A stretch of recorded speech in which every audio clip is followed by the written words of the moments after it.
Welcome to the 7th episode of All for the Lombardi. Today is October 19th, 2017. If you're looking at the calendar, you may realize that this is not a Wednesday, this is a Thursday. I was away yesterday, so obviously I could not be attending yesterday to do this, but we're doing it today now. Yeah, well, in a minute it'll be obvious why we had to do it today. Well, we couldn't do it tomorrow anyway. Why we couldn't? Oh yeah, no school tomorrow. Yeah, we wouldn't have been here to do it tomorrow, so either way, we couldn't do it regardless. But you'll understand why. If we did have a Friday, why do we have to do it today? Yeah, exactly. There you go. So, week 6 in the NFL is quite something. Of course, I'm probably going to say that every week, except on really crappy weeks, but it was quite something. And we lead off with the high point of the week. The Bears take another win. Thank the Lord. This is... Oh, you know what?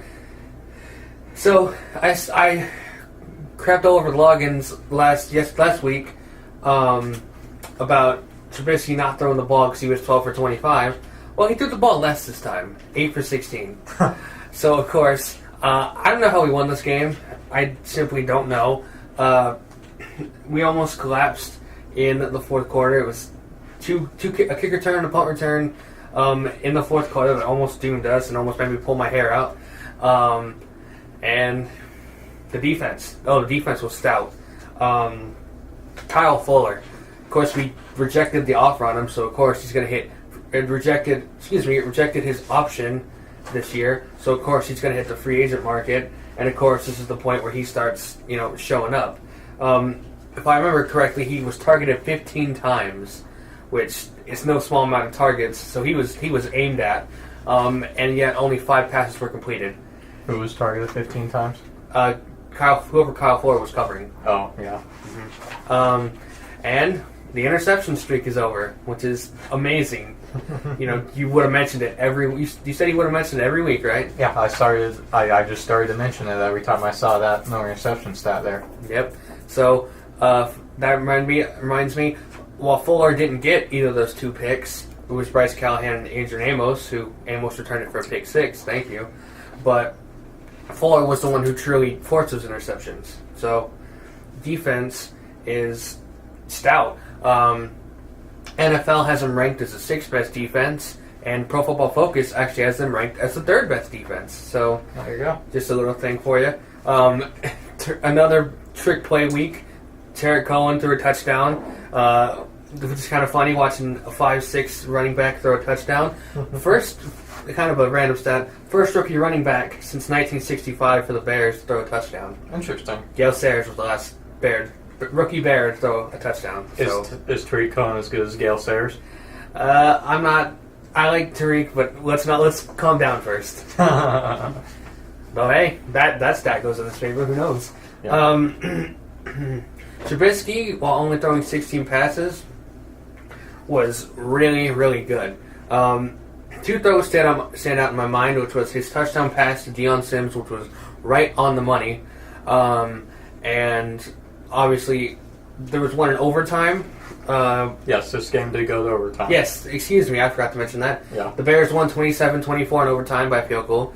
But to get them in field goal range, Trubisky stepped back for a pass, realized he was getting rushed, stepped up in the pocket, and threw off his back foot and threw a bullet to Kendall Wright. And I was like, yes, this is our quarterback. This is the quarterback. This is the quarterback we're going to be talking about for the next 15, 20 years. I'm just going to say that right now. I hate to throw this down on you, but you want to take a guess at what percentage of your drives were scoring drives? What? 25%. Yeah, I know. Run, pass. Of course, I don't have much room to talk, but... Oh, Loggins is still doing terrible. One drive that sticks out of my mind is Cohen ran for -6 yards and then -7 yards. So apparently Loggins didn't realize that getting stuffed on a run play on first down is not a good thing, so he decided to run it again and made it a 3rd and 23. But yeah, Loggins getting off the hook. We're just saying that. But I'm happy to get another win. And who knows? Maybe the Bears are out of it because of a reason we're going to cover here in a minute. Yeah, you'll get to see that game right here. So if you want to watch the Bears next week, Well, this week you'll get to see them, but we'll get to that in just a few moments. Yep. Steelers-Chiefs game, I got no real comments about this one other than the rushing defense still sucks. I'm sure I've said this about 20 times over the last few weeks. The rush defense is terrible. Bell ran right over it, didn't he? Doing terrible. Oh, yeah. Bell had let's just see. Bell had 32 attempts for 179 yards. He had more yards than Jordan Howard. 1 touchdown. Wait, how many yards? 179. Yeah, he had more yards than Howard. Howard had 167. Yeah, I'm sorry I forgot to mention Jordan Howard, you beast. You were amazing. Anyways. And we'll get to number 3 on the top rushing list for last week in just a few moments. But anyway, now Nathan's thinking about who is this? Who are we talking about? Anyway, I stopped watching. At halftime, I was kind of zoned out, but I really zoned out in the middle of quarter 3, so I just turned it over to NBC and watched the end of the NASCAR race, which went in overtime. It had 20 red flags in the last 20 laps. I checked it at halftime just to see, okay, how long am I going to be able to flip over here when I'm done? And there was 20 laps left, so I'm thinking, okay, maybe not so much. But then when I turned over there, they've had 4 red flags already, so... It was a rough game when you have to watch NASCAR. Or it would have been the lumberjack competition on ABC if it was still going on over there. So, this is my concern with you guys, okay. Chiefs. Offense. Your offense is at times inconsistent, and I think that could be a huge... Because defense, besides the rushing defense, wasn't that bad. Yeah. So I think the real problem is the offense can go cold easy. I think our passing defense has always excelled, though, to a point, so I'm not going to say anything against them. But, yeah, passing can be a bit inconsistent at times, but for now I'm just going to worry about the rushing defense. Speaking of the rushing defense, next week I'll be able to talk about this more, of course, since I was not around yesterday and I had no self-service. I did not have the ability to really start researching this as good as I thought I would, but I will have some more information on this next week. But rushing defenses in the NFL, the top 5 right now are the Broncos, the Eagles, the Dolphins, the Bills, and the Redskins. Now, what are they doing that is so good about their rushing defense that the Chiefs aren't doing? Stay tuned next week. I will have a State of the Chiefs rushing defense address. Oh, that's great. On All for the Lombardi. Oh, I love that. That's awesome. So our game of the week this week was the Patriots versus Jets. I watched this game, and actually, darn good game. I'll be darned. It was a pretty darn good game. A lot closer than 99% of the people expected, I think. Oh, yeah. And, of course, it wouldn't go without some controversy. Yep, and Jets were actually up at halftime. Yep. If you didn't hear, I think it was Austin Seferian-Jenkins, I believe. Yes, it was a touchdown by Austin Seferian-Jenkins. A touchdown. Not anymore. Well, not anymore. Yeah, not anymore. But should have been a touchdown anyway. Oh, yeah, that's a play you need to watch. You haven't seen it. Yeah. They called it a touchdown originally, and it's pretty clear he broke the plane, but they said, what did they say, he fumbled? The ruling on the field was a touchdown, but then when New York decided to review it. Yes, New York decided to review it. Well, all scoring plays are reviewable, yeah. I apologize. Yeah. But New York decides to review this play, and New York, Al Riveron in New York decides, well, this wasn't, he decides somehow that the play, that it should have been a fumble and a touchback. Even though he already broke the plane of the end zone, which would have been a touchdown and a dead ball. Well, here's the thing. I think it could have been a fumble, but I think on the way back down, he lost possession. I do think that happened. But then he regained possession as he was going back to the ground. It looked like he had the arm of the ball clutched in his hands as he was going back to the ground. He lost it, but then he got it back. I think it should have been a touchdown just based off of that. But nonetheless, it is what it is, I suppose. We could say Brady was Brady again this week. Yeah.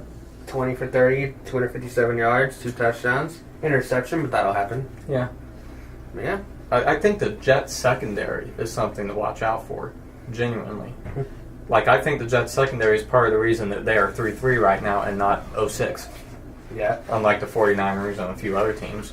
Hey, shout out to Josh McCown. 354 yards this week. He was the top passing leader after the first round of games. It's hilarious. I love that. I know, right? Just a weird, bizarre week. Speaking of the 49ers really fast, they should have won. but Pierre Garçon got them a last-minute penalty, which held them away from field goal range. So Robbie Gould, as good as gold, could not kick it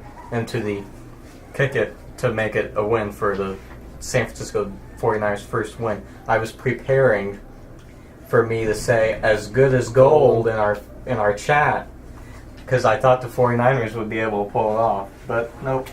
I miss you, Robbie. I don't know why we let you go for Connor Barth, because you're killing it in San Francisco right now, and of course we have someone who can't even make a field goal. Shit. So Giants-Broncos, that was another game that kind of just went the way you didn't expect on Sunday Night Football. I think, if we remember right, I think we both said the Giants had no chance. Yes. And we did. And, well, there's another hot take that we were terrible at. Yeah, I know, right? Because I think we might have even said it wasn't a hot take. It was just truth. And you might have said that one. I don't. Yeah, okay. You're the one who uses that phrase, not me. Oh, yeah. I'll back myself not out even of that. a hot take. Yeah, I'll back myself out of that corner just a little bit there now. I'll take the blame for this one. I'll take the L. Mm-hmm. But, yeah. For some reason, the Giants' offense just seemed better without... Because for this game, Odell Beckham, Brandon Marshall, and Sterling Shepard were all out. Yes, and two of them are out for the season. They're on IR. Yes. Beckham and Marshall. Yes. Well, then all three. Well, no, two. Shepard's out for a while, though. Yeah. But anyway, did you notice that the Giants started two tight ends? I did not. They went two wide receivers, two tight ends as their starting lineup. Really? Yep. Roger Lewis and interesting. Tavares King were starting on that team. I'll tell you what, though. What I've been telling you about the Giants is the defense. And, well, they actually decided to show up this time. They got 2 picks off Simeon, and Simeon also fumbled. And, excuse me, I'm looking through my sets. So Simeon got picked off twice, and Demaryius Thomas and Isaiah McKenzie both fumbled. There you go. Yeah. So now we'll just talk quickly about any other games and interesting things that happened this weekend. We're talking about that number 3 rushing leader. Do you know who it is now that you've had the opportunity to think about just a little bit? Ooh. That's a great question. It really should be easy. It should be. It's not Bell, is it? It should be. No, Bell and Howard are 1 and 2. Bell and Hunt? I mean... Bell and Howard, 1 and 2. Oh, rushing leaders for the week. Yes. Oh, I'm sorry. I messed myself up. AP. Exactly. Yes. Adrian Pearson, who got traded last week. 130 yards, I believe, right? 2 touchdowns? 134 yards, 2 touchdowns. Yep, you're straight on. Mm-hmm. And they're 38-33 win over the Tampa Bay Buccaneers, which I had the Buccaneers winning that game. Could you imagine? A good 3 or 4 years ago, Carson Palmer, Larry Fitzgerald, and AP all in their primes on the same team. Man. I know, exactly. Hey, your quote unquote going out their division pick isn't looking so bad. Yeah. Well, the Giants may have won last week. They're still looking pretty dead. Yeah, they are. Nonetheless, if Adrian Pearson had rushed for 5 less yards, he would be 7th on the rushing leaders list right now. Because there were guys right there. Derrick Henry, 131 yards and a touchdown. Leonard Fournette still doing good, 130 yards and a touchdown. And he didn't even play the whole game. No, he didn't. Jay Ajayi, 130 yards. Mm-hmm. So you want to take a guess at the top quarterback last week in yards? I know McCown was up there. Yeah, McCown was up there originally. So obviously it has to be somebody from a later game who got number 1 in the end. Was it Simeon? Yep. Who actually went out for a little while in the game. Osweiler came in. Which is funny, because we had that whole thing about Brock Osweiler. Is he going to go to Denver or Texas, or Houston, I mean? He went to Houston, got that big contract, and didn't do well. Yeah, and I'm sure that's a phrase that Denver fans did not want to hear. Osweiler is in. I don't know. I think some might still like Osweiler. Yeah. I still think Osweiler has a place in the league. I think he could maybe even start. I said maybe. But I just think he needs time to learn the offense. We normally don't do this one, but you want to guess the top kicking leader for this week? It was the game. It was the one game this week where every single score seemed like field goals. Who is it? Tennessee Titans Ryan Succop. Yep. Former Chiefs kicker. Yep. All right. Good stuff from Week 6 in the NFL. So now we get to discuss quarterbacks. Well, another crazy week for quarterbacks, you know. Well, just to lead off with the big story coming out this week, Aaron Rodgers' collarbone. Yeah. Shattered. Like a glass? I went blank there with my analogy. Anyways, I'm not sure if it's the same one Shane McClellan broke 4 years ago. If any fellow Bears fans listening, you might remember that. But yeah, second time Rodgers has broken a collarbone. Again, I'm not sure if it's the same one. And Brett Hundley came in, and that's going to be their quarterback for most likely the rest of the year. Yeah. Rodgers had his collarbone injury in 2013. Mm-hmm. So, I remember that game. Yeah, I'm sure you do. Was it a Bears game? Yeah. Of course it was. That's why I said Shane McClellan. Ah, yeah. Yep. And we won that game at Lambeau. I remember that. So, Tariq Cohen obviously landed his 31st in the quarterback ratings out of 33 quarterbacks. Interestingly enough, Pat O'Donnell and Tariq Cohen both lead the league in a quarterback rating with a perfect rating, so I throw it out there. And, of course, Jameis Winston got injured in the Tampa Bay game. Who came in? Ryan Fitzpatrick. Man. Who seems, I swear, no matter what, every year we're talking about Ryan Fitzpatrick somehow. Him, McCown, and maybe Castle. Those guys always pop up. Always. Whatever team they're on, the quarterback goes down or something, and they just end up either saving the day or not saving the day at all. He was actually number 6 in quarterback, so Fitzpatrick. Actually, 290 yards. Really? Really. That's interesting. But actually, when he threw a touchdown, he became the 4th quarterback in the league to throw a touchdown with 7 teams, which is not exactly a mantle I would want, but... Yeah. Vinny Testaverde and a few other guys were... Chris Chandler, former Bears quarterback, and... I don't remember all this time. It'll be alright. Yeah, I won't remember. Somebody who isn't way too important. And of course, like you said, Brett Hundley's going to be coming in now for the Packers. What were his stats last week? His stats, he was 18 for 33, 157 yards, 54.5 completion percentage, 3 interceptions. That's what I heard. That's what I thought. 3 interceptions. So that's a 39.6 quarterback rating. I think the Packers could get exposed here. I really do. I think without Rodgers, that team is not very good at all. Do you remember that he played one play for a completion in your game? Yep. Of course I do. Because I remember it was like sort of a spit in the face that Rodgers... I mean, I understood why Rodgers did come out, but it was sort of a spit in the face that he did come out for backup. It was a spit in the face, though, that he only got 0 yards. Oh. So completion for 0 yards. So. Yeah. So you want to talk about offense? Your offensive rookie of the year at this point? I think I will. That sounds great. Great plan, huh? Mm-hmm. Actually, why don't you lead up? Okay. I have a feeling I already know who you're going to pick. Kareem Hunt. Yeah. I'm a Chiefs fan. I'm sure he's got some stat. Hang on a minute. I could probably find something here. Had 110 scrimmage yards, 89 receiving, 21 rushing. Last week leads NFL with 885 scrimmage yards, 147.5 per game. Third most in NFL history by a rookie in the team's first 6 games of the season. Aims for 7th in a row with 100 plus scrimmage yards. Leads the league with 630 rush yards. And I know I was going fast on that. That was kind of just intentional. All you know is he leads the league in rushing yards. He's got a lot of stats. There you go.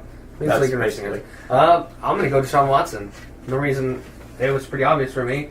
And just for one thing, 15 touchdowns this year. And only 6 games. Yes. 5.5. Well, yeah. Yeah, because he didn't play the first half of that, yeah. When Tom Savage was in. Yeah, Jackson, I can't remember their who they first played. week, whoever that Jacksonville. And if he continues at this pace, which is 15 through 6 weeks, he is going to demolish the rookie passing touchdown record. He's on pace for 40 touchdowns this year, which is mind-blowing if a rookie can throw 40 touchdowns in a year. Well, it's also mind-blowing because of who else has that stat and what the number was. Yep. The previous record is 26. So if Watson is to keep on his pace, I know we don't like to talk about paces because usually they don't work out. Exactly. But if he is to stick on this pace, he will break the record. He will obliterate the record of 28, which is 26. 26, excuse me. I even said 26 earlier. Obliterate the record of 26, held by Peyton Manning and Russell Wilson. 2012. Well, Peyton back in 98 over his rookie season. Russell Wilson 2012 for his rookie season. And of course, it's already a record of 15 touchdowns for rookie quarterback through his first 6 games since the merger. Maybe we'll talk about that someday. That's kind of an old. That would be interesting to talk about someday. The merger. Merger, yeah. Yeah. Anyway, moving along now, we have Kaepernick. Colin Kaepernick. We don't normally talk about him on this show, but we are this week. Partially because of a little report that Mike Florio had in Sunday Night Football during halftime. Would you like to go ahead and do the honors? Kaepernick suing the league for collusion, I believe. Yes. He's saying that NFL owners colluded not to sign him, which is funny coming from the guy who's turned down multiple contracts. I thought I'd point that out, and opted out of his 49ers contract. So, but a lot of people do opt out, I will say. Yeah, it's a bit ironic. Yeah. But that's not the worst part of it all for Nathan, who will be triggered if Kaepernick can prove that he was colluded against, because if he was colluded against, it triggers a clause in the collective bargaining agreement, a little-known clause. Of course, the collective bargaining agreement is how we have NFL players playing today. Anyway, he would trigger that collective bargaining agreement clause, and the league would be in certain lockout status, effective immediately. Most likely, the league would be a lockout, yes. Because the negotiations look in 2019, 2020 are not looking good at this point. If Kaepernick were to win the case, there's like you said, there's a clause in the CBA which would which would destroy the CBA. The CBA would be non-existent, and with the recent tensions there's been, there'd probably be a lockout. Oh yeah. So, and then we're going to talk about the injury report really fast. Leonard Fournette has escaped serious injury after a rough play, and the Jaguars lost to the Rams on Sunday. The rookie tailback sat out Wednesday's practice, though. I mean, I think it's a terrible idea, but Jacksonville. It's terrible. It's terrible, but I don't think it's a blow. I think Fournette will be back. Fournette could even be back this week. But I think with his running style, you're kind of asking for him to get hurt. That's my thing. True. I think I'd let him sit a week, but that's just me. Him, along with Mark Easley and center Brandon Linder, did not work out. Arizona Cardinals standout cornerback Patrick Peterson has every intention of playing on Sunday. Peterson told team's reporters that he's ready to go for the team's overseas tilt against the Rams despite dealing with a nagging quad injury and being limited in Wednesday's practice. Carlos Dansby, Andre Ellington, Robert Nickam-Dickey, calf defensive tackle, so if I'm pronouncing that wrong, I apologize, and Jared Weld here were all limited as well. Would you like to go through the Oakland Raiders one? No. I got to write something down, so that's why I'm kind of putting you on the spot here. Oakland Raiders offensive tackle Marshall Newhouse will not play Thursday against the Chiefs, and if you don't know, that's why we're doing this week on Thursday. It was a Friday. Anyways, and Gary Coney, their first-round pick, will also not play. And the Kansas City Chiefs wide receiver Robert Wilson is officially questionable for this matchup against the Raiders. Sharkhandrick West, running back, who got a concussion thanks to Mike Mitchell, who has now been suspended by the league for a hit on, you're suspended or fined for a rough hit on Alex Smith. Big time Steelers, big fine. Saying there's a big fine to Mike Mitchell for a hit on Alex Smith. He also hit Sharkhandrick West. I don't want to say he's a dirty player, but last week he was pretty darn dirty. Atlanta Falcons wide receiver Mohamed Sanu will return to practice this week. Buffalo Bills coach Sean McDermott announced receiver Jordan Matthews has been cleared to practice but will be limited. Wide receiver Emmanuel Sanders and Isaiah McKenzie, of course, the Denver Broncos, all their wide receivers got injured this last week, both dealing with ailments. The Denver Broncos announced today promoted receiver Hunter Sharp to their active roster and signed receiver, this is the best name ever, River Crackraft to their practice squad. Love it. Of course, we got the quarterback carousel in Minnesota. Minnesota, by the way, is the favorite in our division now. Teddy Bridgewater is practicing officially. Yeah, of course. It's kind of funny how the favorite in the league is we don't know who's going to start past this week or whenever. Bradford, Keenum, or Bridgewater comes back. So it's just kind of interesting how, quote unquote, the best team in our division now doesn't know who's going to start a quarterback in the short term future. Yeah. or even the long-term future. True. Bradford and Bridgewater are both up after this year. So Miami Dolphins coach Adam Gase told reporters that center Mike Pouncey remains in the concussion protocol, while wide receiver Devontae Parker is day-to-day. Andrew Luck is being held out of practice since quarterback is experiencing soreness. I believe they've even had another setback now with that, so who knows if he even plays this season at this point. they're not guaranteeing that he's going to play this year, which is one heck of a blow to the Colts. Nathan knows that Bashard Perryman got a concussion in last week's game against the Bears. Wide receivers Jeremy Magdalene shoulder and Mike Wallace back were also limited in practice, so there may be another team that's losing all their wide receivers at this point. Robbie Anderson, New York Jets wide receiver, running back Bilal Powell, and defensive end Mohamed Wilkerson did not participate in Wednesday's practice. Those are three big players for this New York Jets team right now. Also, Carolina. Actually, skipped over. Carolina, Luke Kuechly still in concussion protocol, and Kelvin Benjamin did not practice either.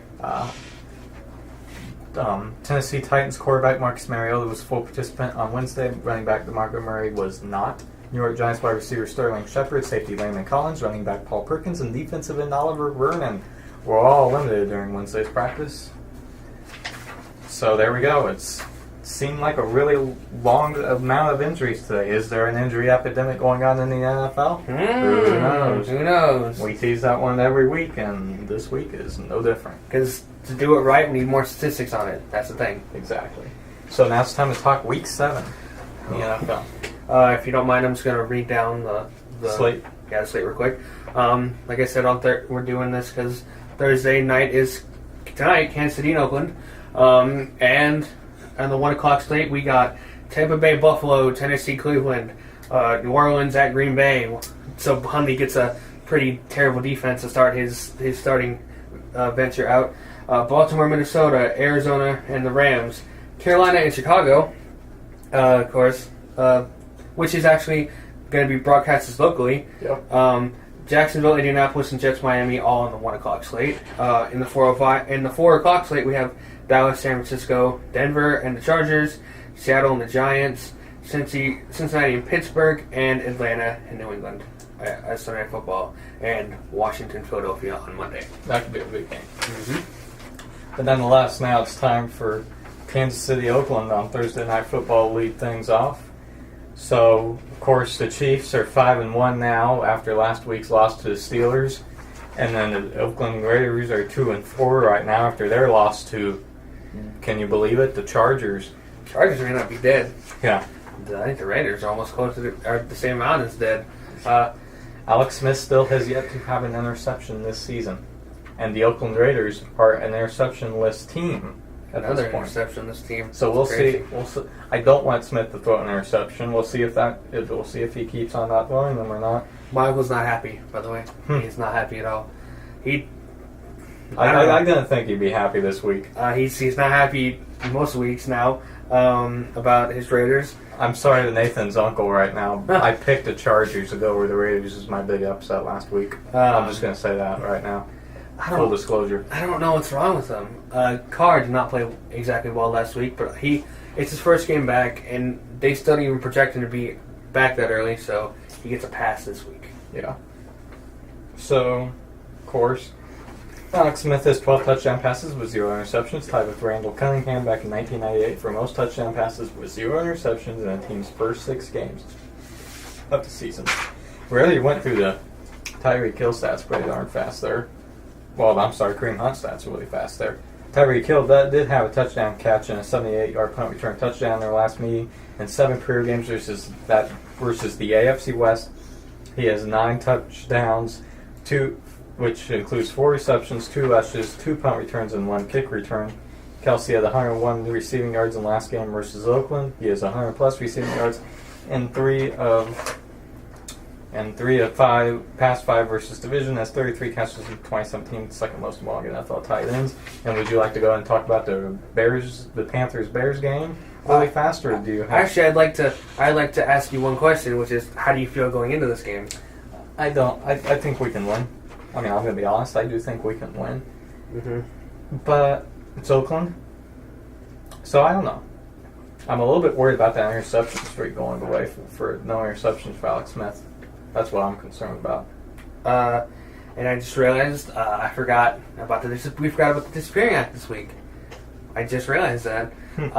And I'm actually going to call a bit of an audible, and I'm going to say, to go back to last week, the Falcons' offense in general went up 17-0 and lost 2017. Did not score in the second half. So and who did they lose to exactly? Dolphins.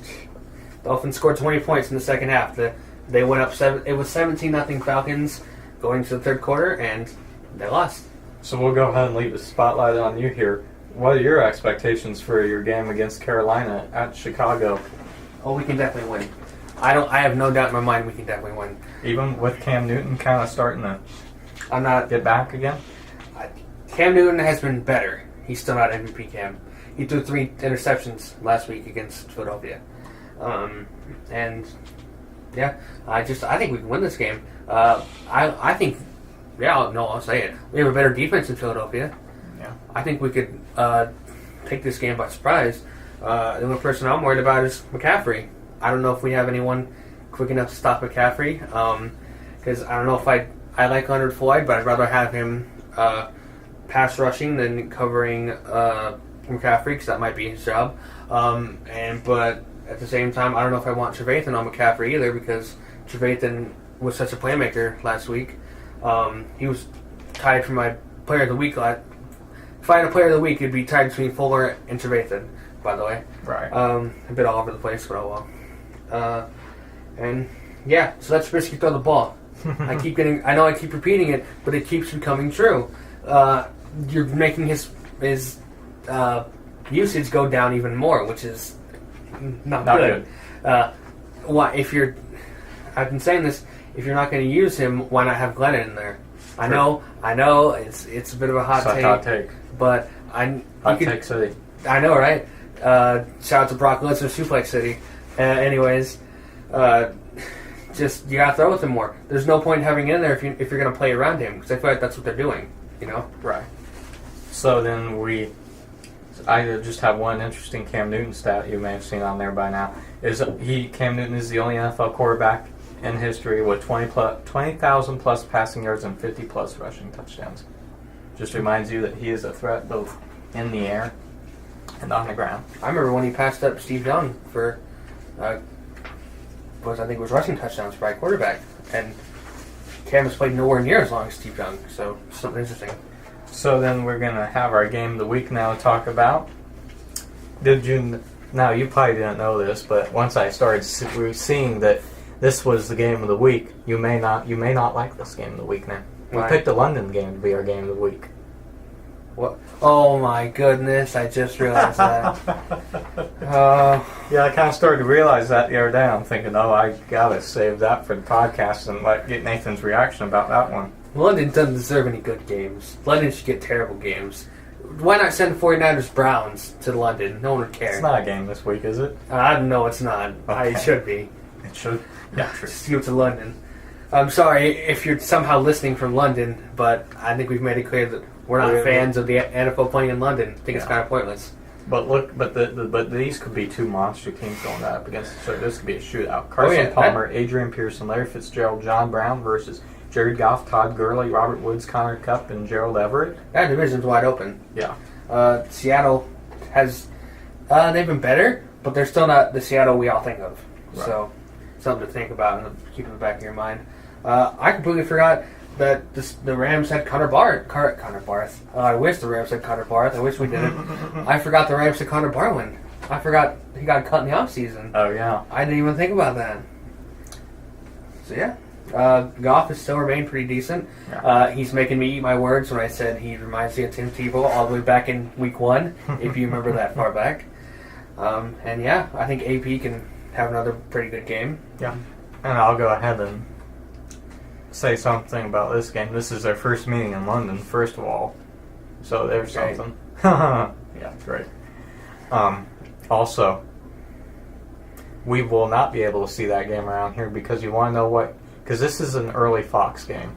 Of course, Fox does not have the doubleheader this week. CBS does, but the 3:05 games, they are actually with the single header network or whatever. Really? They're with the other network. You want to guess what 3:05 game we're getting that makes us not get this 1 o'clock game? Well, this What? noon game? Dallas, San Francisco. So That will be on around here at the same time as Chargers, Broncos will be on. how about them Cowboys? And of course, we forgot to mention the other big story of this week, which is Zeke Elliott. True. They something with the suspension that I can't remember off the top of my head. Restraining order. The restraining order. Thank you. I was about to say they used a specific phrase that I could not remember at the moment. And yeah, so Zeke Elliott will play at least this week, probably next week. Whether we agree or disagree is I guess don't matter because he's playing anyways. Right. So then Sunday night. So then our final game that we'll be covering today is Sunday Night Football. The Atlanta Falcons at the New England Patriots. Of course, this is the Super Bowl rematch. This will be a big game for NBC. Yeah, I was about to say, there's no way NBC was not going to get this game when they saw it on the schedule. Oh yeah. And it should be a good one, hopefully. They've had the last two games be a little bit. No, not the last two. The last game and then the game before the Kansas City Houston game, which was Seattle Colts. Mm-hmm. They've had some games, so they'll be happy, I'm sure, to be getting Falcons Patriots.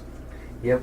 I don't even know what much there is to say about this game. Even everybody listening to us knows this is a big matchup. It's a Super Bowl rematch. Yeah. The thing is, I feel like these two teams are a bit weaker this year.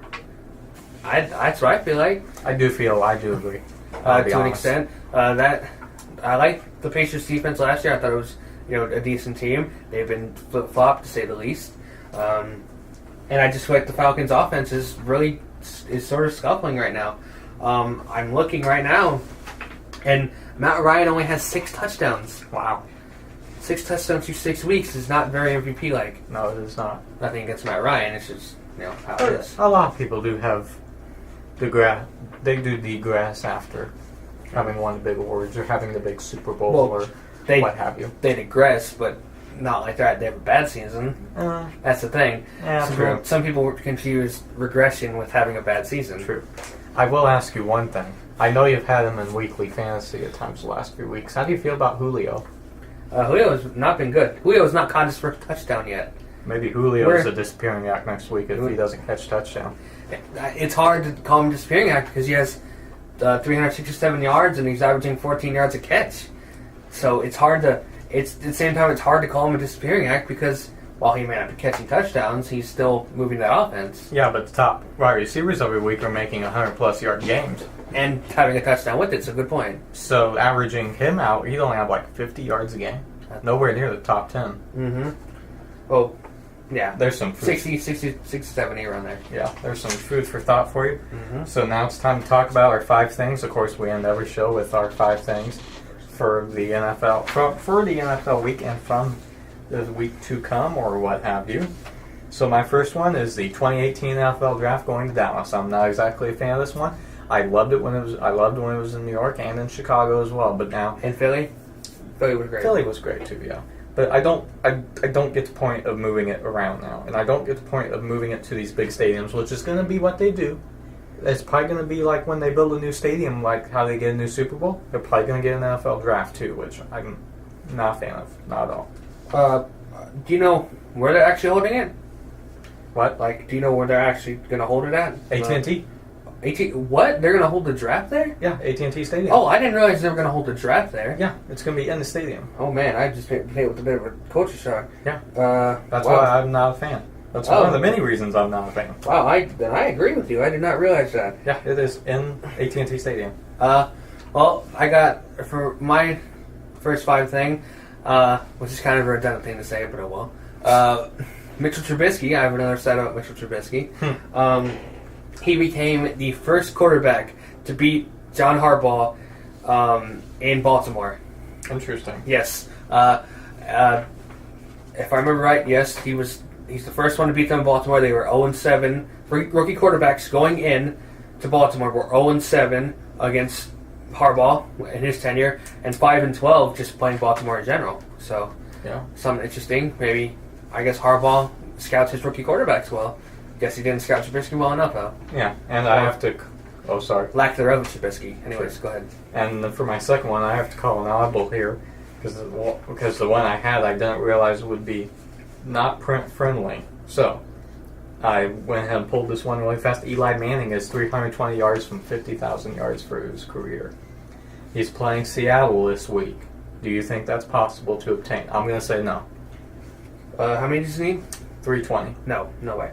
Yeah, Not against Seattle and no receivers. I just don't think so. Well, there we go. We both agreed on that today. So let's go to your next closer. Excuse me. A little bit of a cross up here. I'm trying to look for it. Okay, here You we got a go. lot of notes on your phone, by the way. I sure do. That's why I said it took me a minute. Sorry for the pause. I just remembered it off the top of my head.